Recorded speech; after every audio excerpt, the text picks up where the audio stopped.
আসসালামু আলাইকুম, good morning guys. কি অবস্থা, কি খবর সবার? আজকে সকালে ঘুম থেকে উঠে দেখলাম যে জানালা দিয়ে আমাদের ঘরে অনেক রোদ আসছে। তো ভাবলাম যে আমার টবগুলারে একটু রোদের উপর দেই। আমি যতটুকু জানি এই টবগুলারে রোদের উপর একটু দিতে হয়, নাইলে এই গাছগুলা মরে যায়। রোদ দেখে এক এক সময় এক এক জায়গায় চলে যাচ্ছে, তাই টবগুলারে কিচেনে এসে জানালার সামনে রাখলাম। টবগুলারে রোদ টোদ খাওয়ানোর পর আমারও ক্ষুধা লাগছিল, তাই আমিও ব্রেকফাস্ট করে নিলাম। কালকে আলিয়া মেলা থেকে একটা জিনিস আনছিল, ওইটা নিয়ে লামিয়ার সাথে ঝগড়া লাগছে, তাই লামিয়া রাগ করে শুয়েছিল আর আমি আরো রাগ বাড়াই দিচ্ছিলাম।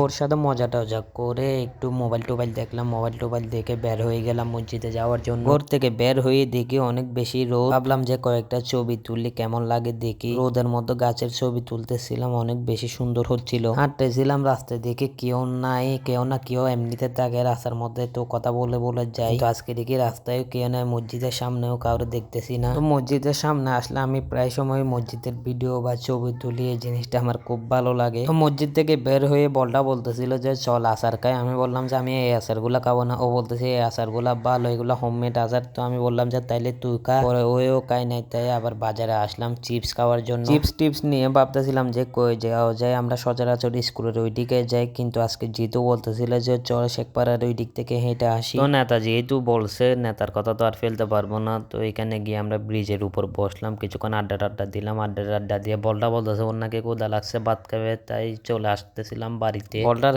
ফ্যাট যেন নয় এক দরিয়া। তো বলটারে ওর বাসায় দিয়ে আমি আর জিতু চলে আসলাম পুকুর ঘাটে। ওইখানে বসে কিছুক্ষণ আড্ডা দিলাম। আমরা আড্ডা দিয়ে ঘরে আসি। আমার মোস্ট ফেভারিট হদুর ফুল মানে কুমড়ার ফুল দিয়ে ভাত খাইলাম। এই জিনিসটা আমার খুব বেশি মজা লাগে, এটা আবার শুধু শীতকালে পাওয়া যায়। ভাতের উপর কুপটুপ মারি একটু শুইলাম। শুয়ে কি করব ভাবতেছিলাম, পরে ভাবলাম যে একটু গেম টেম খেলি। একটু শুয়ে টুয়ে বোরিং লাগতেছিল, তো ভাবলাম যে আমার একটা প্যান ছিল, ওইটা নিয়ে একটু বাজারে ওয়াশে দিয়ে আসি। তো হাঁটা মসজিদের ওইখানে আসলাম। ওইখানে এসে দেখি জিতু ছোট বাচ্চা একটাকে নিয়ে দাঁড়িয়ে আছে। তো আমি জিতু থেকে ছোট বাচ্চাটাকে কুলে নিলাম। এরকম ছোট বাচ্চা কুলে নিয়ে আমার একটু দলাদলি করতে খুব ভালো লাগে, তো ওর সাথে খেলা খেলতেছিলাম। পরে দেখেও আমার কুল থেকে কারো কুলে যাচ্ছে না, তো ওরা আরেকজনের কুলে দিয়ে আমি আর জিতু বাজারের দিকে হাঁটতে লাগলাম। আমার অবশ্য বহদার হাট যাওয়ার কথা ছিল। আমি ভাবছিলাম যে এই প্যান্টটা ওয়াশে দিয়ে আমি বহদার হাট চলে যাব। পরে আবার জিতুর সাথে কথাবার্তা বলে ডিসিশন নিলাম যে আজকে না অন্য কোনো একদিন যাব বহদার হাটে। তো বাজারে গিয়ে প্যান্টটা ওয়াশ করতে দিয়ে দিলাম। ওয়াশ করতে